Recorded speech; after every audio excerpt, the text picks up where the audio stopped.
حضرت علی کی قبر کہاں پر ہے؟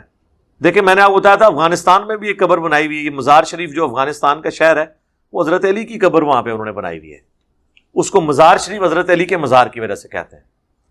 یہ بات تو درست ہے کہ خراسان جو ہے نا، افغانستان، پھر رشین یہ اسٹیٹس تھیں جو آذربائیجان، یہ سب حضرت عثمان کے دور میں فتح ہو چکی تھی. صحیح بخاری میں موجود ہے.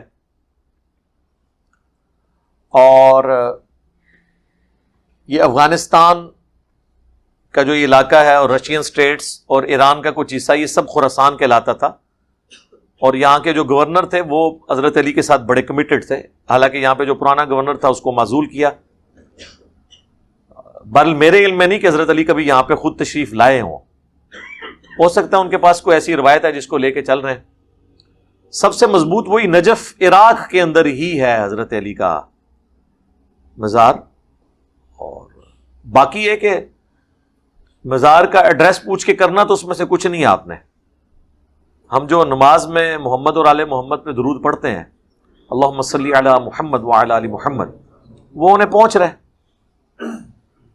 بخاری مسلم دونوں میں حدیث ہے، جب تم پڑھو گے السلام علیکہ ایہا النبی ورحمۃ اللہ وبرکاتہ، السلام علینا وعلی عباد اللہ الصالحین، تو زمین و آسمان میں جہاں کوئی نیک بندہ ہے وہاں تک تمہارا سلام پہنچ جائے گا. اللہ تعالیٰ خود سلام پہنچا دیتا ہے ہر نیک بندے کو، چاہے وہ صحابہ ہیں، تابعین ہیں، تبع تابعین ہیں، اہل بیت ہیں. اہل بیت تو پروٹوکول والے ہیں، ان کا تو ڈائریکٹ نام ہے اللہم صلی علی محمد وعلی آل محمد، تو ان تک ہمارا سلام پہنچ رہا ہے.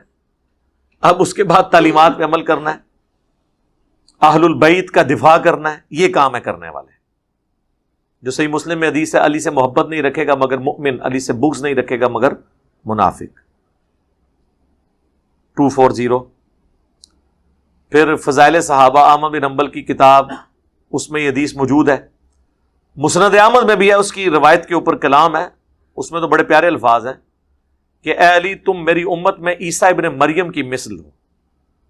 نصارہ نے ان کے بارے میں غلوف کر کے ہلاکت کمائی اور یہودیوں نے ان کی دشمنی میں.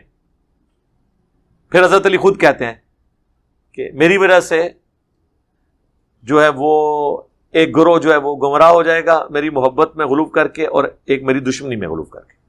اور جو فضائل صحابہ احمد بن حنبل کی کتاب ہے اس میں 2 روایتیں ہیں، اس میں گمراہی کے بھی الفاظ ہیں اور جہنم میں جانے کے الفاظ بھی ہیں، کہ میری محبت میں غلوف کر کے اور میری دشمنی میں، یعنی رافضی اور ناصبی.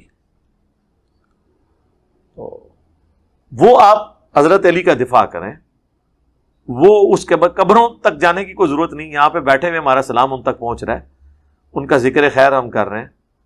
یہاں پہ جو لوگ حضرت علی کے ساتھ اپنے آپ کو منسوب کیے ہوئے ہیں، بس وہ دیگیں کھڑکا رہے ہیں. نظر و نیاز اور اس کے اوپر سارا زور ہے، نہ ان کی تعلیمات پہ عمل ہے. مولا علی نے کہیں نہیں کہا کہ مجھے مشکل اور مصیبت میں پکارنا، وہ تو اللہ کو پکارا کرتے تھے، وہ تو موحد تھے. تو مولا علی کا بھی ماننے والا وہ ہوگا جو ان کی تعلیمات پہ عمل کرے گا. باقی تعلیمات تو بیک فٹ پہ ہی چلی جاتی ہیں، ہم عقیدت میں بہت آگے چلے جاتے ہیں. 3-4 دن پہلے میں وہ ARY کا ایک پروگرام دیکھ رہا تھا، وہ ان کے ایک سینئر اینکر پرسن ہے ارشد شریف صاحب. تو وہ آج کل افغانستان گئے ہیں، مختلف جگہوں پہ انہوں نے، جو اس وقت نئی عبوری حکومت بنی ہے نا، اس میں وہ مختلف لوگوں کے انٹرویوز کر رہے ہیں، وہاں کے حالات و واقعات جو ہیں وہ رپورٹ کر رہے ہیں. تو اس میں وہ ایک میوزیم آپ کہہ لیں یا ایک ایسی جگہ ہے جہاں پہ نبی صلی اللہ علیہ وآلہ وسلم کا کرتا مبارک رکھا ہوا ہے. اور وہ جب انہوں نے وہاں انٹرویو لیا تو انہوں نے بتایا کہ یہ کرتا جو ہے وہ احمد شاہ ابدالی جو تھے وہ لے کر آئے تھے رشین سٹیٹس میں سے کسی میوزیم سے، اور لا کے انہوں نے افغانستان رکھا تھا. اور وہ انٹرویو دینے والا بندہ وہ طالبان میں سے ہی تھا، کوئی پگڑی باندھی ہوئی تھی انہوں نے، ماشاءاللہ نورانی چہرہ جو ہوتا ہے. عمر میرا خیال ہارڈلی 25 سال ہوگی. اور پھر وہ کہنے لگے کہ جی اس کی کرتے کی یہ خصوصیت ہے کہ اس کو انہوں نے ایک کمرے کے اندر رکھا ہوا ہے جس کے باہر تالا ہے، اور وہ تالا صرف اللہ کے ولی کے ہاتھ پہ کھلتا ہے. چابی سے نہیں کھلتا وہ. اللہ کا کوئی ولی ہو جو ڈکلیئرڈ ولی ہو، وہ اسے ہاتھ میں پکڑے تو تالا خود کھل جاتا ہے، ورنہ آپ جو مرضی کر لیں یہ تالا نہیں کھلتا. سر یہ بات آپ نہ کریں، کسی گورے نے سن لی نا وہ کہے گا میں آن لگا جے کٹر لے کے. شکر ہے کہ گوروں کو اردو نہیں آتی اور آپ لوگوں کو انگلش نہیں آتی، ورنہ آپ کے ساتھ وہ کچھ ہوتا کہ ہمیں پھر جواب دینے کے لیے پھر جو ہے نا وہ یہاں پہ گھنٹوں بیٹھنا پڑ جاتا. کس زمانے میں کون سی باتیں آپ کر رہے ہیں بیٹھ کے؟ اس طرح کے دعوے کسی نے کیے ہیں؟ اس طرح کے دعوے کبھی بھی نہیں ہوئے اس طریقے سے. تو وہ کہتے ہیں کہ جی یہ جو پرانے ہمارے امیر المومنین تھے ملا محمد عمر، انہوں نے اس کو ہاتھ لگایا تھا تو وہ تالا کھلا، اس کے بعد کبھی یہ تالا کھلا نہیں ہے. اور پھر انہوں نے جب اپنی خلافت، جو اس کو وہ خلافت کہتے ہیں یا امارت، اب ویسے لفظ انہوں نے صحیح رکھا ہے، خلافت نہیں امارت ہے، وہ خلافت پوری دنیا میں ہوتی ہے، اب وہ امارت اسلامیہ کہہ رہے ہیں، امارت ہی ہے وہ، ایک ملک کی عمارت.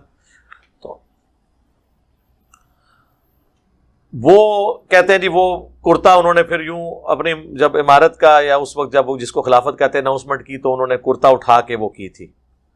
تو یہ پاکستان میں بھی ہیں، یہ جو پیر پگاڑا ہے ان کے پاس بھی نبی اسلام کا وہ کرتا ہے. یہ تو خیر لحاظ بھی نہیں کرتے، ان کا جو نیا بنتا ہے وہ تو پہن کے باہر نکل آتا ہے، پگڑی ہے شاید یہ کرتا ہے. باقی اس کی اسنادی حیثیت کیا ہے وہ ہمیں نہیں پتا، نبی اسلام تک پہنچتی ہے نہیں پہنچتی ہے. میں اس بات کے اوپر ذکر کر رہا ہوں کہ کیسی توہمات کے اندر گھری ہوئی ہے یہ امت، کہ آج کے دور میں یہ کہنا کہ کوئی تالا نہیں کھلتا، یہ اسی